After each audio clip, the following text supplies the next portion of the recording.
नवीन भार्गवत जी, उज्जैन से। श्री हरिवंश।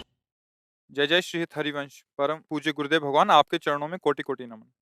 गुरुजी, कभी कभी ऐसी परिस्थिति बन जाती है कि कुछ समय में निर्णय लेना पड़ता है, तो हमें किसकी सुनना चाहिए, मन की या बुद्धि की? कौन सही होगा और किसे अपना मित्र समझना नहीं, चाहिए? निर्णय तो केवल बुद्धि ही करती है। मन तो संकल्प बनाता है।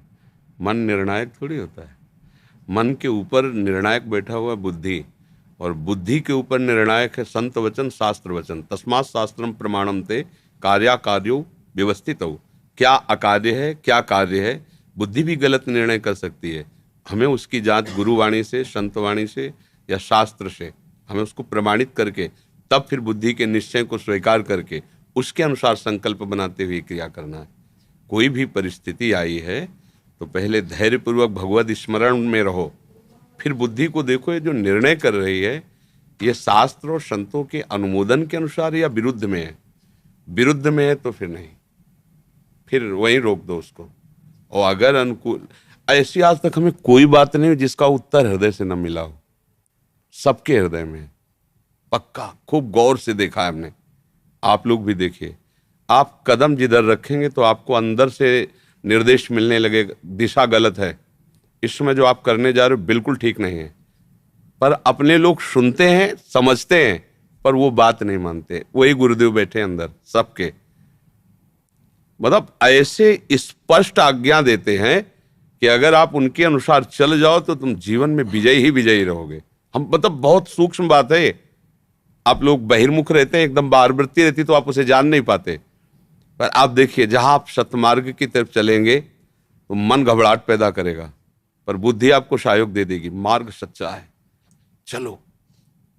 अब गलत की तरफ जैसे मन जा रहा है तो एक बार अंदर से निर्णय आएगा कि आप गलत कर रहे हो, आपको ऐसा नहीं करना चाहिए, बस दोबारा नहीं आएगा। फिर वो आपको सहयोग देने लगेगा। चोरी करना है, यहां से भागो, ऐसे करो, वही आपको सहयोग देने लगेगा। पहले निर्णय करेगा ये तुम वो अपराध करने जा रहे हो जिससे तुम्हारा नाश हो जाएगा, जो होगा देखा जाएगा। हाँ तो चढ़ो, यहां से चढ़ो, ऐसे जेब काटो, ऐसे, वही आपको निर्णय देने लगेगा।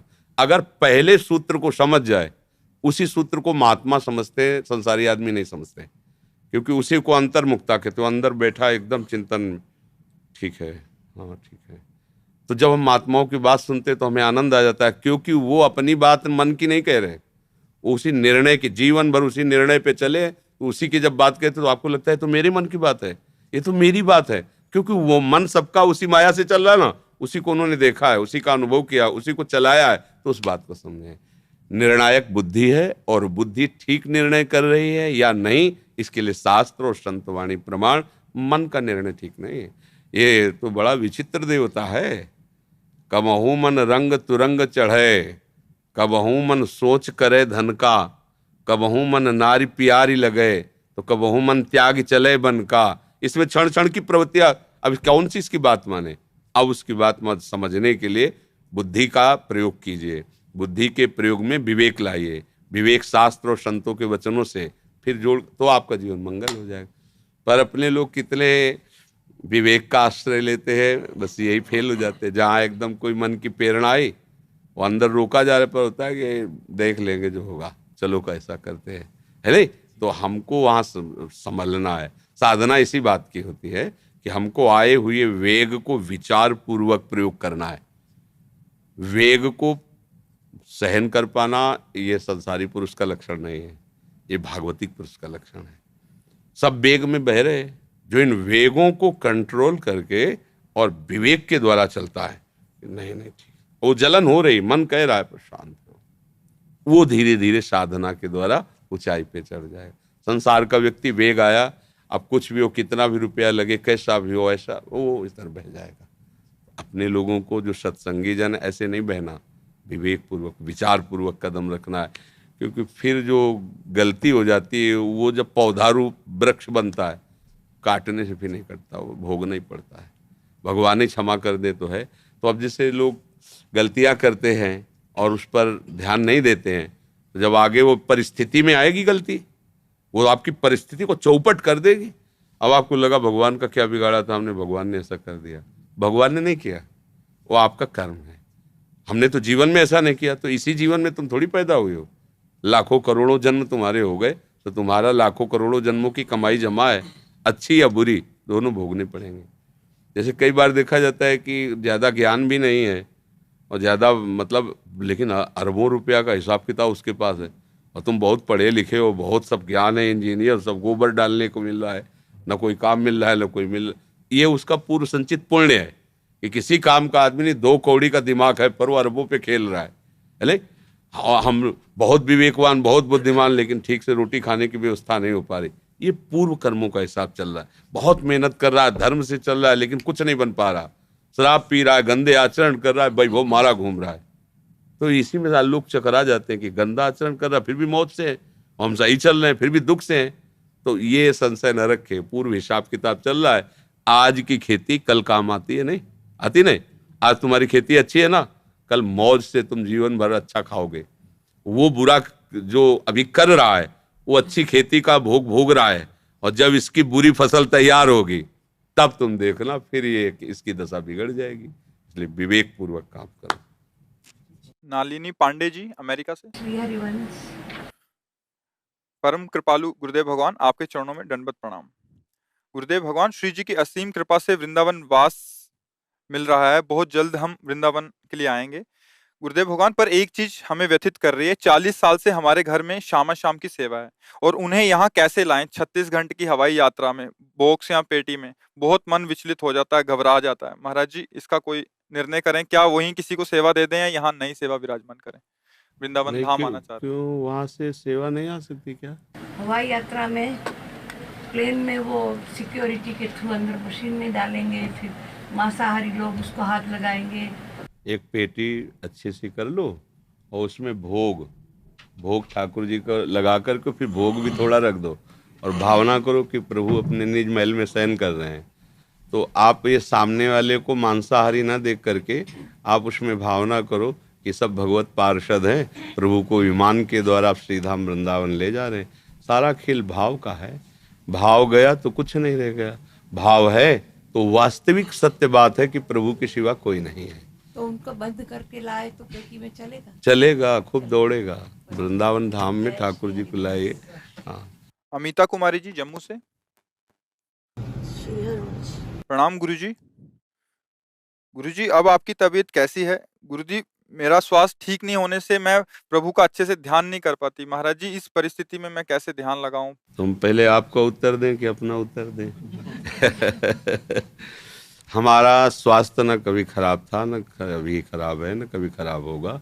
शरीर न कभी ठीक रहा है, न कभी ठीक रहेगा। ये परिवर्तनशील, नाशवान है। ठीक दिखाई देने पर भी प्रतिक्षण नष्ट हो रहा है, और स्वरूप कभी भी त्रिकाल में वो किसी भी बाधा से बाधित नहीं होता। बाधा प्राकृतिक शरीर पर होती है, चिदानंद स्वरूप पर नहीं। तो हम तो स्वस्थ हैं पर शरीर अस्वस्थ है। डायलिसिस होता है, दवाइयाँ चल रही हैं, चल रहा है, कोई परेशानी। अब आपका जो शरीर अस्वस्थ है और आपका चिंतन नहीं बनता, तो आपने शरीर को अपना मैं समर्पित कर रखा है, आपने शरीर को अपना मान रखा है, अहमता ममता कर रखी, इसलिए आपका सच्चिंतन नहीं होता है। शरीर कोई मैं नहीं है, शरीर कोई मेरा नहीं है। ये एक केवल गाड़ी है जो भगवत प्राप्ति के लिए मिली है। इस पे हम सवार होकर के दिव्य चिंतन करते हुए प्रभु की तरफ बढ़े, इसीलिए मिले। ये कभी ठीक है होगी नहीं। इसका जो सृजन है वो विनाश में ही पूर्णता को प्राप्त होता है। इसका हमारा कभी सृजन नहीं हुआ तो हमारा कभी विनाश नहीं होगा। तो हमारा स्वरूप है वो किसी के, भगवान का भी सृजन किया हुआ नहीं, तो भगवत स्वरूप है ना। सृजन प्रकृति का है, अष्टधा प्रकृति का। स्वरूप का सृजन नहीं, वो तो पूर्ण चिदानंदमय है। तो इसलिए शरीर को ज्यादा लेकर के चलोगे तो फिर भजन कैसे हो पाएगा? कष्ट है शरीर में, अनुभव होता है। राधा राधा राधा राधा अपने मन को प्रभु में लगाए हुए तो कष्ट सहने की सामर्थ्य आ जाएगी। ज्ञान हो गया तो फिर किसको कष्ट हो रहा है, भ्रम ही खत्म हो जाएगा। और इस तरह का शुद्ध बोध होना गुरु कृपा से ही है। बातें ज्ञान की कर लेना अलग है, लेकिन बोध होना अलग बात होती है। इसलिए अभी आप लोग गृहस्थी में, संसार में रहते हैं, नाम पर जोड़ दीजिए। कैसी भी परिस्थिति में मन ना लगे तो भी नाम जपिए। प्रभु का नाम हमारे हृदय की सारी व्यथा को मिटा देगा या मिटाने की सामर्थ्य दे देगा कि हमारे ऊपर प्रभाव नहीं पड़ेगा। अब किडनी खराब है, अगर हम इसे स्वीकार कर लें कि हमारा किडनी से शरीर रोग ग्रसित हो गया, हाय अब क्या होगा, ये आज से थोड़ी 18 वर्ष हो गए, तो हमारी दशा क्या होगी।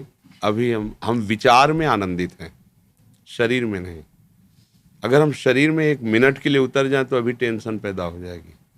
शरीर में रहते हुए भी हम प्रियाजू के चरणारविंद का आश्रय लिए हुए, तो वो आप भी कर सकते हैं। बिल्कुल कोई आपको टेंशन लग रहा है हमारे चेहरे से, कल डायलिसिस हुआ है, शाम तक कैसे पड़े रहे, न कुछ खाना न पीना, क्योंकि डायलिसिस के बाद ऐसी हालत होती है कि उठना मुश्किल होता है। पूरी रात पड़े रहने पर इतनी सामर्थ्य है, सुबह से 2 बजे से शुरू है दिनचर्या, अब जाके 9-10 बजे कुछ थोड़ा भोग प्रसाद श्री जी का पाएंगे। पर आपको लग रहा है क्या कि डायलिसिस हुआ है, बहुत परेशान है, किडनी पेशेंट है? क्यों? क्योंकि हम विचार में प्रसन्न रहते हैं। अगर प्रसन्नता आप हृदय में धारण करें तो कोई भी रोग आपको प्रभावित नहीं कर सकता। आएंगे, ऐसा नहीं कि रोग नहीं आएंगे, अनंत जन्मों में हमारे दुष्कृत हुए हैं, सुकृत हुए हैं, उनके परिणाम आएंगे, लेकिन आज का भजन पूर्व के आए हुए परिणामों से लड़ने की ताकत देगा, सहने की ताकत देगा। भजन तो मत छोड़िए कि भाई शरीर स्वस्थ हो जाएगा तब भजन करेंगे, कभी नहीं होगा।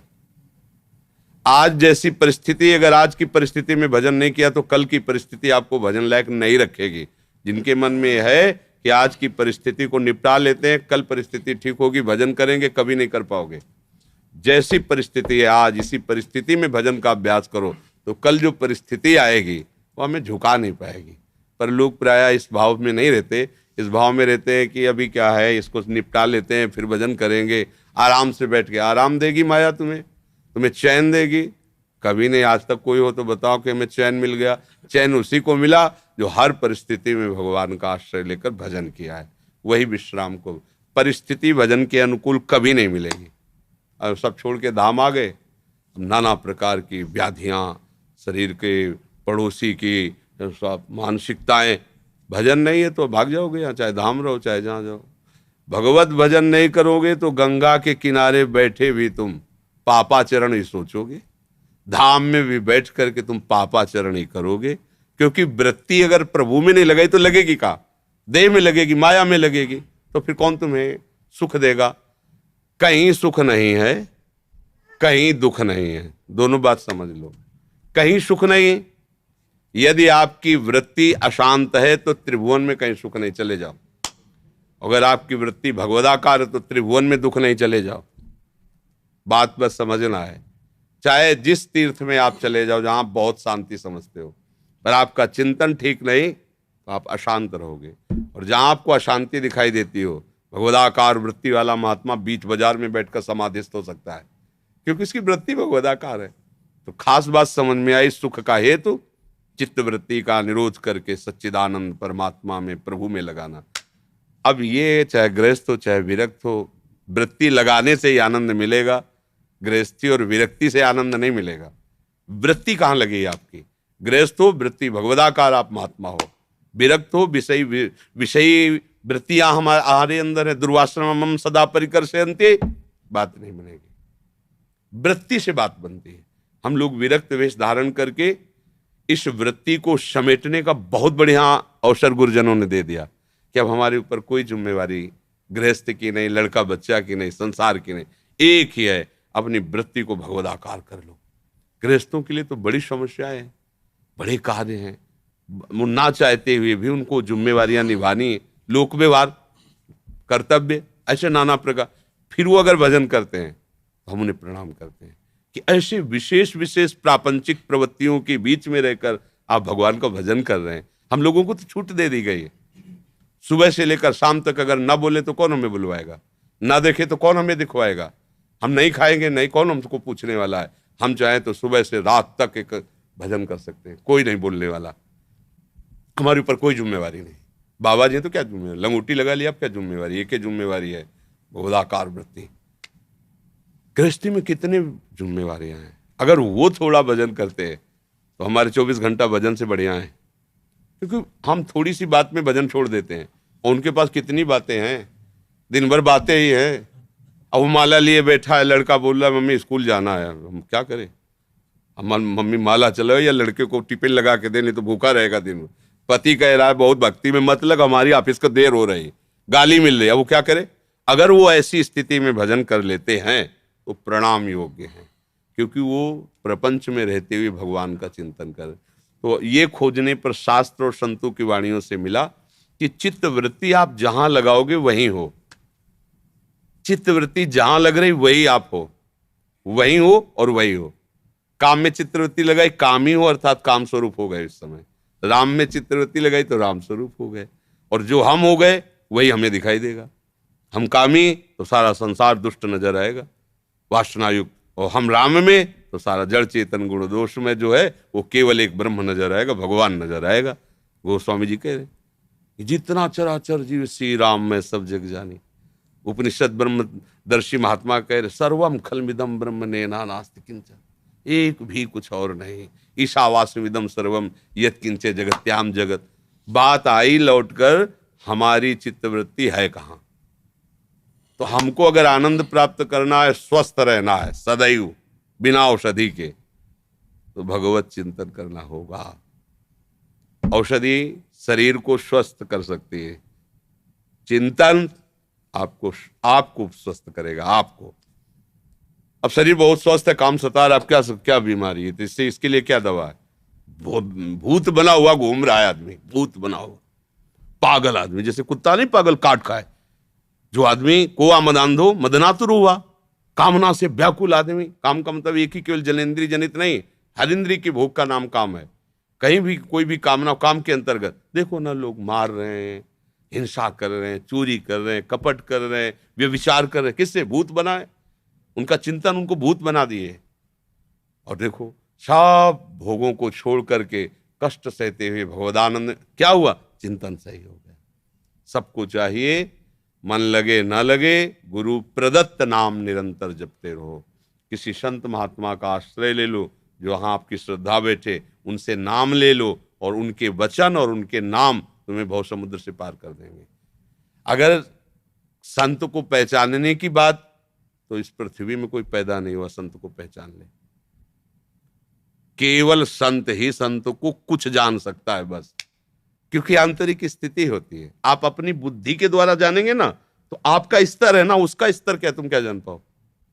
भाई आप हमें देख रहे हैं, हम आपको देख रहे हैं, तो जो हमारा स्तर है बुद्धि का, उसी से तो हम नाप रहे हैं आपको। लेकिन आपका स्तर क्या है, ये केवल भगवान जानते हो और आप जानते हो। संतों की वचन, संतों की उपदेश वृत्ति, इसको स्वीकार कर लो, आपका कल्याण हो जाएगा। जहां भी आज तक किसी का कल्याण हुआ है, संत वचन से हुआ है, संत उपदेश से हुआ है। संतों की बात मान लो, उनका उपदेश मान लो, यही उनका संग है, यही उनकी कृपा है, यही उनका आशीर्वाद, सदैव मंगल रहेगा। नाम न छोड़ो, कैसी भी परिस्थिति हो, मन न लगे तो कीर्तन करो। ऐसे हो, ऐसे बोलो कृष्ण कृष्ण कृष्ण कृष्ण कृष्ण। ये धन है जो लोक परलोक सब जगह आपका मंगल करेगा। सो आज तो कोई खास बात नहीं, आज ठीक है तो कल खत्म हो जाएगा। ठीक ठीक में चले गए, ठीक ठीक में चले गए ना,